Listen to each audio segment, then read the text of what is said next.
Okay. I'll go ahead and start with my first question. I just said, how does humans' perspective and value placed on animals affect wildlife biodiversity? Well, I think that there's like some kind of committee out there that decides if an animal is endangered or not, and like what they have to do in order to help that animal. So I think it's based off of certain organizations and probably like the funds that they get. But who knows where that all comes from, you know? Yeah, I think that kind of was the big point of the book, especially the shark one, where she started off where there's all these different kinds of creatures and some are scary, and it's like, oh, we don't want some animals, but this is why they're so important. We can't not have sharks, even though Yeah. we don't like them and they're scary, but um, how we treat them is very important. If not, all these bad things will happen. So I think that I was think kind of her message was the importance of what we think of all the animals. I think it was really smart of the author too to not only say how it's going to affect the ocean, but also affect the land and then also us as humans. Like that slush ocean sounded not fun for a beach vacation. So Yeah. Yeah, and then at the end of the book, it also like in the shark one, it she gave a bunch of suggestions for like what we could do to protect sharks, like on like the kid level. So like you can write your local people that are in Mhm. charge of it, or you can like that kind of thing. And so I think that like also helps like build the perception of them and their importance so that people feel kind of obligated to protect them. yeah.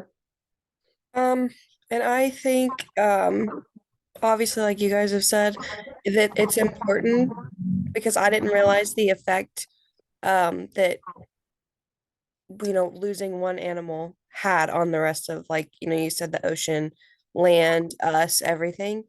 Um, and then I think at the end of the Otter book, there was similar information about how to like what to do, like not to walk on seagrass if you come on it, and um, it talked about how to basically protect it.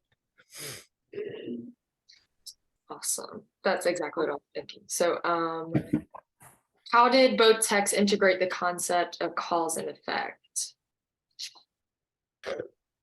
I think both of them, well, the shark one literally said, like, this is the cause and this is the effect. And I feel like that one was very simple for kids to like. I mean, my kindergartners could tell you that this is why, and then this happened. But I feel like with the Sea Otter book, I feel like that was more difficult.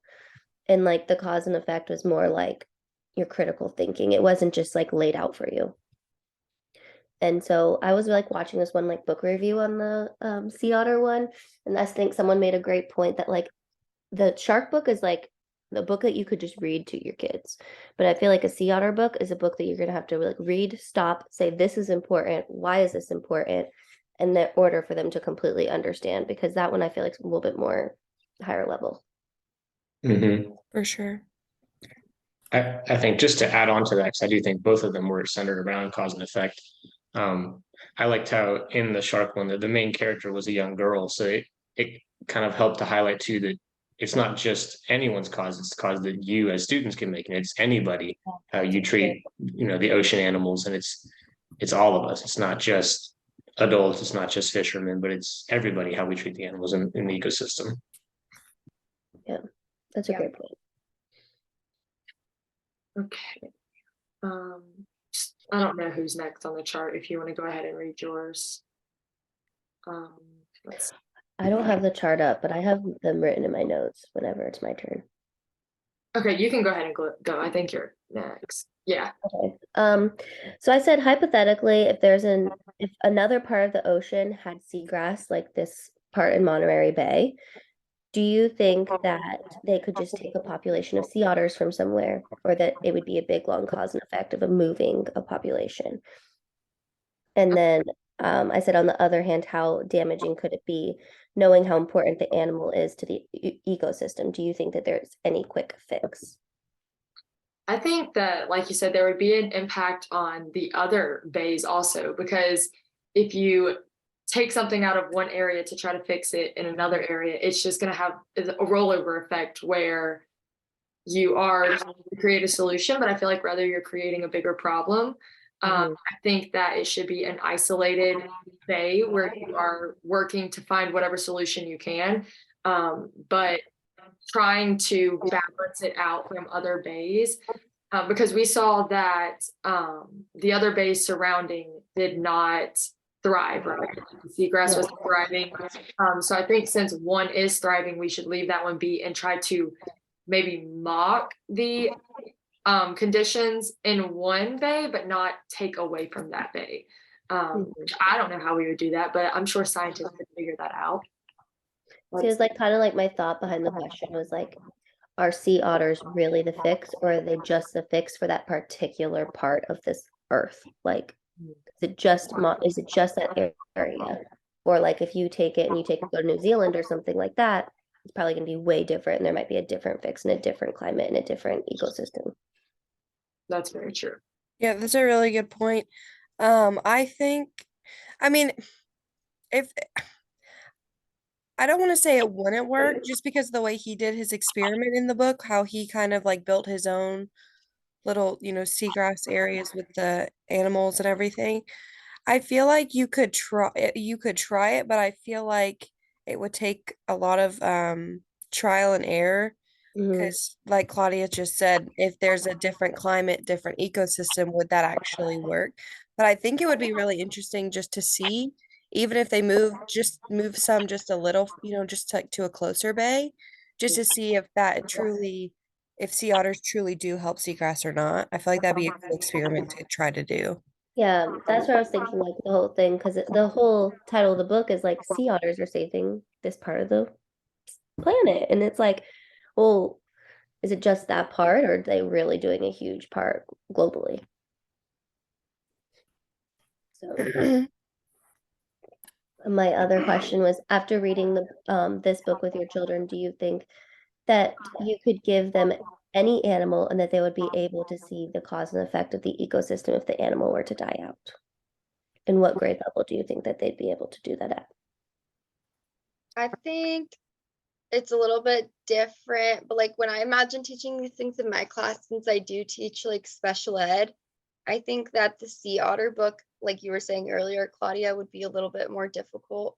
I don't see that as something I could really use, just because a lot of my students see things very black and white, and you have to kind of be able to point out an immediate cause and effect, and then be able to have like a visual and be able to just like very easily show like this, it turns into this, and like kind of be able to simplify it in that way. So I feel like with the sharks book, like there's potential for like I could see myself using that with like my second grade students, because they're a little bit more fluent readers, and then like we've been working on like the comprehension aspects. So I feel like there's like room where I could use that to kind of teach cause and effect.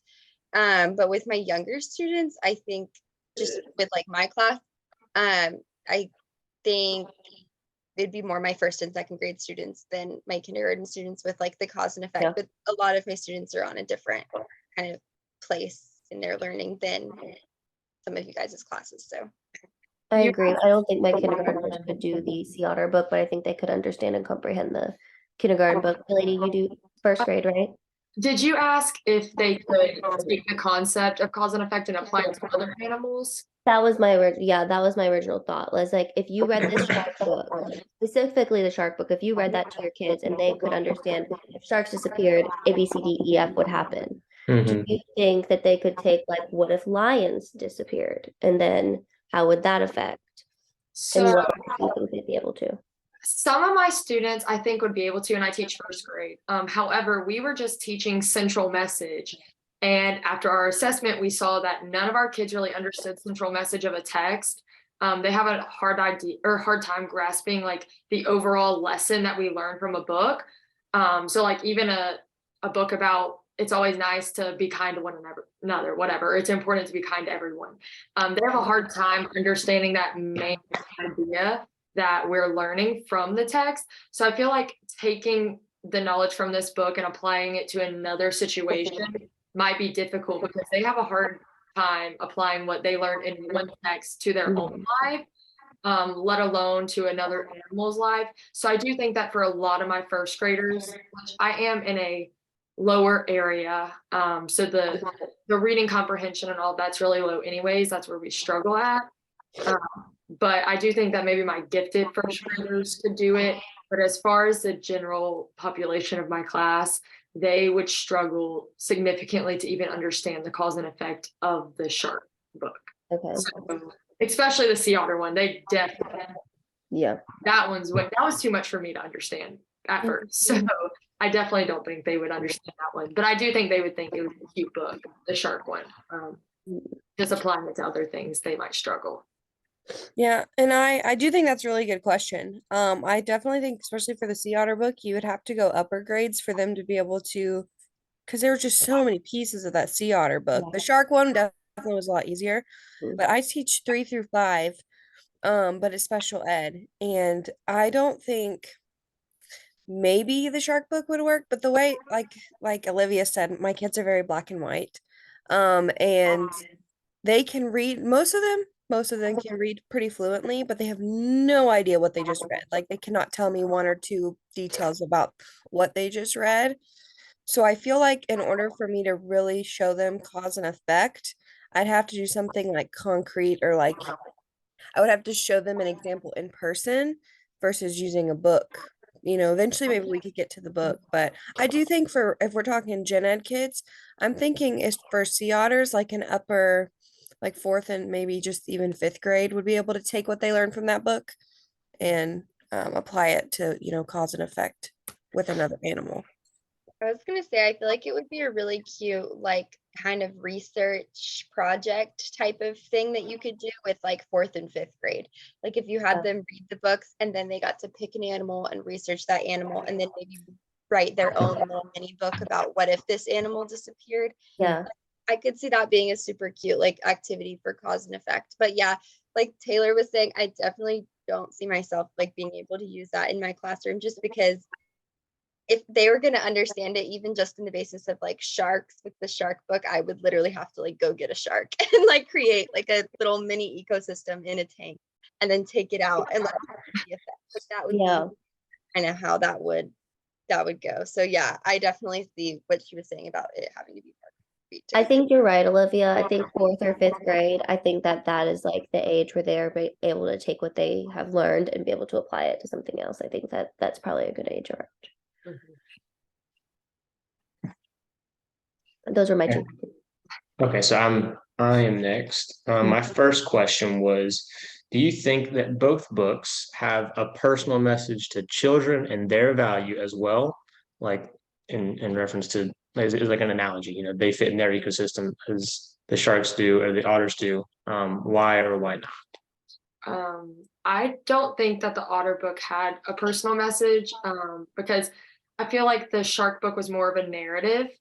It was easy to follow. The students could easily place themselves in the story, and they learn about how they can help to not have a cascading effect on the environment and sharks and all these other communities. But in Sea Otter, it was just a story of a researcher who was out in the field, and you aren't as easily able to place yourself in that position because a lot of what's being talked about is not understanding a regular, like an adult, let alone a kid.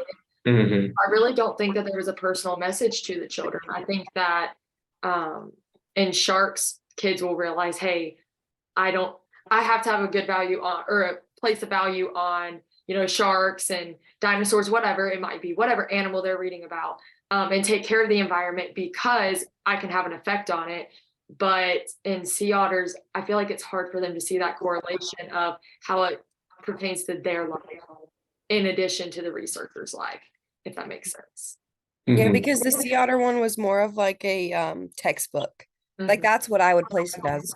The shark one was a narrative, and the Sea Otter was more of a textbook. So I don't think that one had a personal message. I'm with Delaney on that one.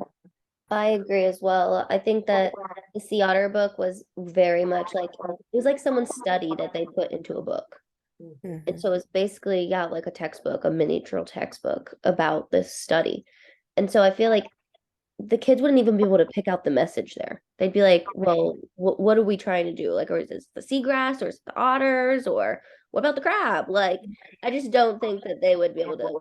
But the shark book is like clear, like this is what you can do to help. Like write a letter, do this. Like there's so many activities you could do with that.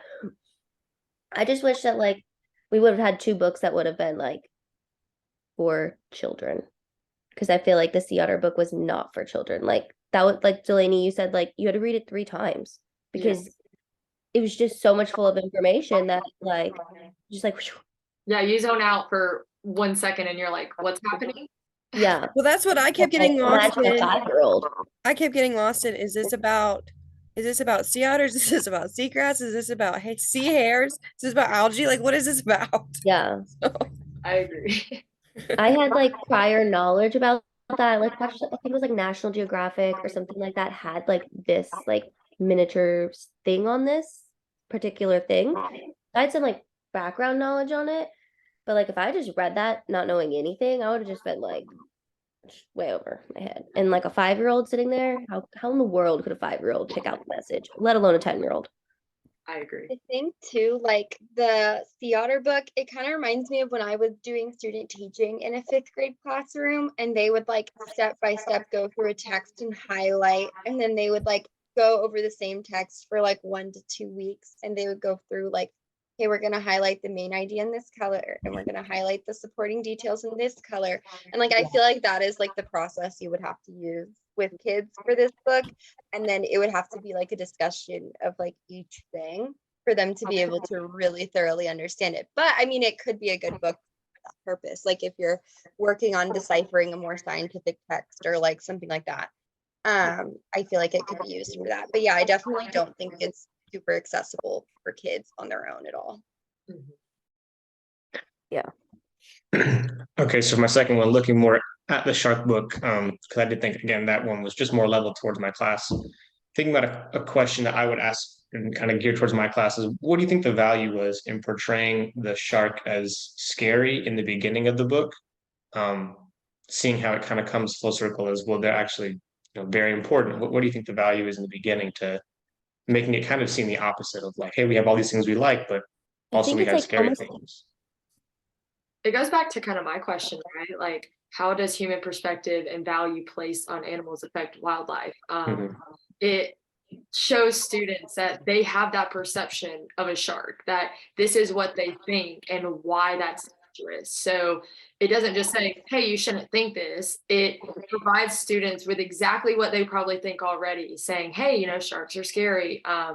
And it allows them to see how that effect or that belief and that value that they place on sharks could be negative and not just affect sharks, but everything around it. So I think it is just providing students with that example of, hey, you have this belief. We like this is the belief that we could have, and this is a negative effect that it could have. I think it was very validating for kids. Like if I like read that book and you omitted that page, I think some of like my littles would just be like, well, they are scary. Well, they're scary. So they're just scary. So the going away is fine. Like, so I think like validating them and being like, sharks are scary. There are scary sharks down there and like showing like their huge teeth and then being like, but we need them. Yeah, because I definitely feel like if you were sitting down and reading this to a kindergarten or 1st grade class, like with the sharks book, the first thing the kids would do is interrupt you to be like, but they're scary. And so like Yes. the fact that the book like kind of pre-addresses that is like it helps kind of I think set their minds in the right direction for the book, because I could totally see like without that the kids like zoning out and ignoring you because they're like, I'm just gonna tell her that they're scary. Yeah. They're like, why? Well, sharks don't matter to me. So Yeah. Well, and I think it adds another lesson to the book that just goes beyond, we should help, sharks in the marine life. I think it shows you, how can I explain this? Like, you could use this as a time to teach kids, like, what you think about something or someone maybe is not true until you figure out, like, the whole picture. So I think you could take, because we're always looking for ways to, teach the kids lessons about, like, don't judge a book by its cover. So I think it adds in that lesson as well as why they're important, but also let's not judge before we see that we think they're scary, but they may be, but they're also important for other parts of life. I don't know how to explain. My brain is not That's a good point. No, no, I got what you were saying. That's a good point. good. We could easily integrate that into like an SEL.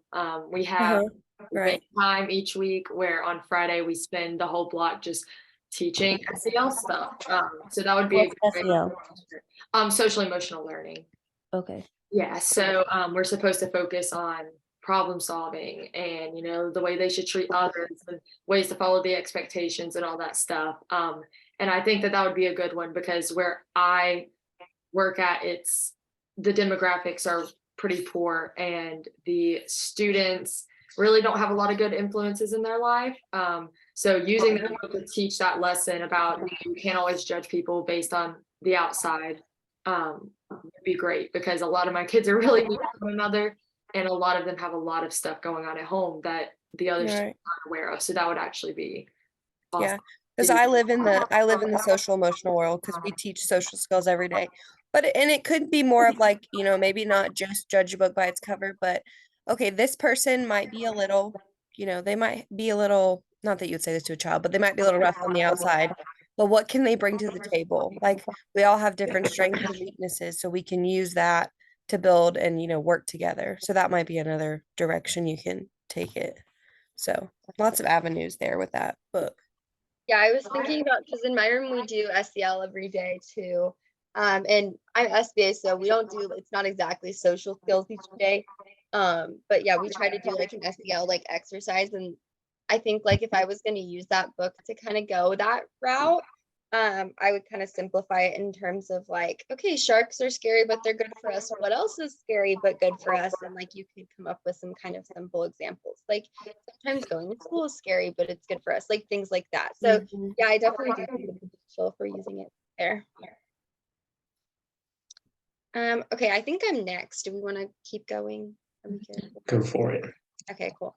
My first question was kind of just about both books' purpose, in terms of why do you think the author decided to write a children's book, from like the scientific perspective about these two animals, when adults are kind of the ones that are going to have more control over what happens to them. So what do you think the benefits of appealing to younger people would I be? think like starting from the bottom, like Yeah. changing this generation's view on the animals themselves. I think like a lot of adults are like, you know, we're teaching, we're going to school full time, we're teaching. Like our thought isn't like we need to save the sharks, but the kids starting from their base level and adding that in about the importance of saving animals and preserving our ecosystems and things, I think is really important. I'm curious though, how many of you think that the Sea Otter book was a children's book? And is it classified as a children's book? I think it is, but I didn't feel that it was a children's book. Mm-mm. Olivia, what did you think? I think that it is, like I could definitely see them putting it in the school library, if you know what I mean, but I don't think that it's like necessarily specifically for kids. But I think like just having those two things like more in terms available to kids, like what the benefits of that would be is more where that question is kind of going. But yeah, like I don't know if it is or not. I need to check. But I definitely feel like it is something that they would put in the library of like research projects and things I like that. agree too about that. Yeah. I I was just curious because Yeah. I didn't know. I was curious. Yeah. This might be silly, but also, how often does an adult read a book and share it with a kid? Not very often. If you think about kids when they go home, they tell their parents about what they learned that day, or most of my kids do. They tell their parents about what they learned, and they're excited to talk to you about what they read. So it might not have been the author's purpose for the kids to go home and tell their parents, but that is an added benefit is not only would the kids be learning the information, but they could be sharing it with their family as well. Because I know my kids like to share everything that they read. Even if I already know about it, they're telling me as if I had no idea. So it actually reaches more people by them teaching the kids than it would if they made it for adults. Because I definitely wouldn't tell my kids about it probably. So I feel like that's just kind of an added benefit. I think also too, just the message of value behind it, that the science topic could be used as a tool just because all kids can understand what it's like to look outside, to look in the ocean. Everybody has that connection of some sense at a young age. So using animals that everyone's familiar with, maybe not the otters, but sharks and fish, just using that as a tool, that's something that kids can understand, that, little things that you do, if you're the shark kind of thing, you can affect everything. It puts it into a, not a global, but just a very wide perspective that a lot of kids don't have that on a lot of other levels. But in nature, you see nature everywhere, so it's easier to kind of put that value lesson, like you have value, and it affects every person, and it affects your parents, your friends, your teachers, what you do. So I think it could also be flipped, and that they could be using the science topic for children to kind of get this message of their value and place in society. I I agree. think that's a really good point. And I was gonna say what Claudia had said, what like if we start at the bottom, maybe we can make a bigger impact, and that may have been part of their thought process, because these are the kids that are gonna affect things, later on. So if you start them at a young age, it's liable to make greater results long term. Yeah, I definitely agree. I think that's a really good point too. Okay, so my second question kind of goes towards both books, but a little bit more towards the Sea Otter books. And I know we've kind of already talked about it, but like it was basically just talking about, what do you think the difference in how effective they would be for kids would be if they were kind of rewritten more from the perspective of the animal, like so more as like a story than just kind of a scientific book. And do you think that would have helped the kids kind of like empathize, kind of attach more meaning to the information? I Oh, think for sure. I think it would. 100%.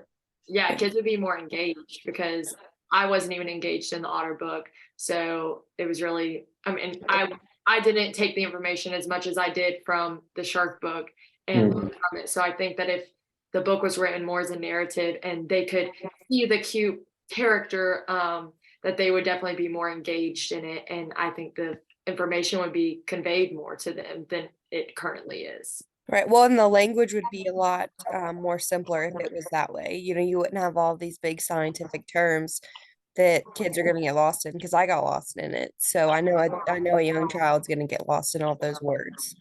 So You And know, also make them more empathetic. If it was like a cute little sea otter character, they're gonna be way more oh, yeah. receptive to that character versus like that book and losing it in all Yeah. the Because I was just thinking in terms of like, I don't know, what I've seen with kids is, I feel like a book that was like Ollie the Sea Otter, and like you go through his life and you see like the things that are threatening him, I feel like that would have been more effective than kind of, I get the benefit of having scientific information, but I think if you're gonna make it accessible to kids, then like having that kind of personal, kind of characterized version is a little easier for them to grasp. I agree. And I think to that point, like Taylor was saying earlier, she didn't know where to focus. She didn't know if it was about the otter or the crabs or the seagrass. By making it from the otter's perspective, it helps the kids know where to focus. So this is about the otters and what they're doing. It's not about what the seagrass can do. It's about his life and how he's helping the seagrass. It kind of help to direct focus. Hmm. Yeah, definitely. All right. So I guess I will do my questions. So I've said, what were the author's purposes in writing these two books beyond the point that they're both informational text?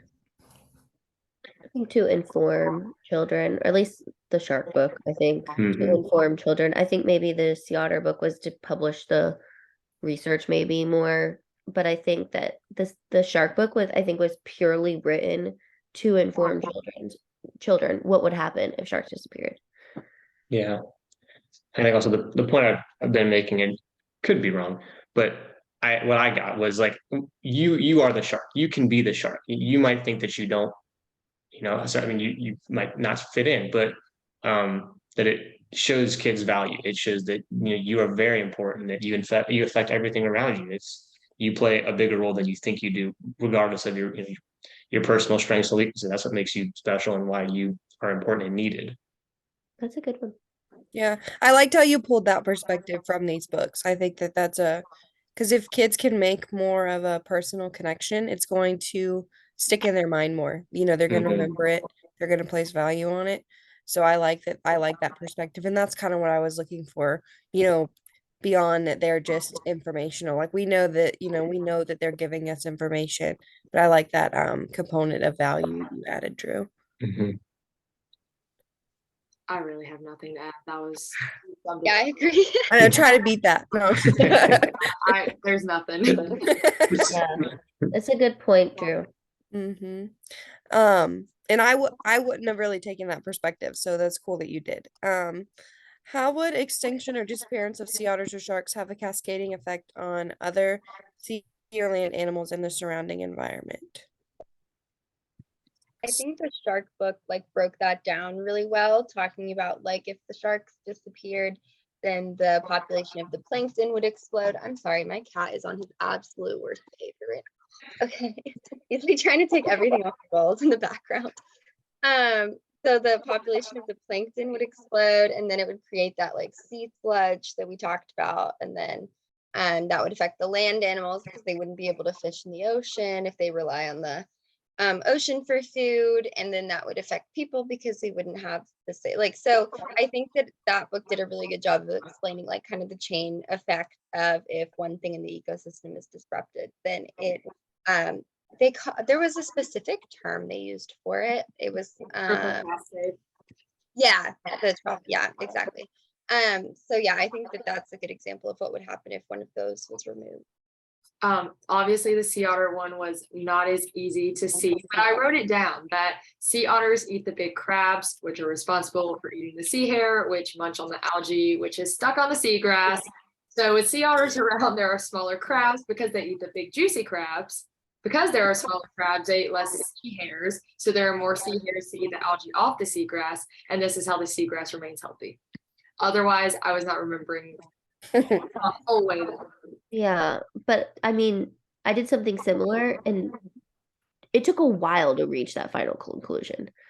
Versus the shark book is very like this and then this and then this and then this and here are the pictures to match. Like I think that was just like so much more simple for children to be able to understand. Mm-hmm. I think even for me, like kind of ADHD, like I think that's like easier Huh. to be able to kind of zero in and be like, okay, this, like that works way better in my brain than having to kind of like pick out each individual. It got to the point in the shark book. And Yeah. then sea otter just kept going on and on and on. So I read these with my kids. I read the shark book with my kids, and then I had the sea otter book, and I was like, no, we're not gonna read this one, guys. I was like, let's pick something off the bookshelf, and we ended up reading There Was an Old Lady Who Swallowed a Cactus. So that book was just like way over their heads, and I don't even know if I could read that to a 5th grade class and be able to maintain their attention versus the shark book and be able to get all those themes and messages and like Drew said, like those and the social learning messages. Like I just think that one was just way better. Mhm. I agree. All right. Awesome. That's all. We'll record.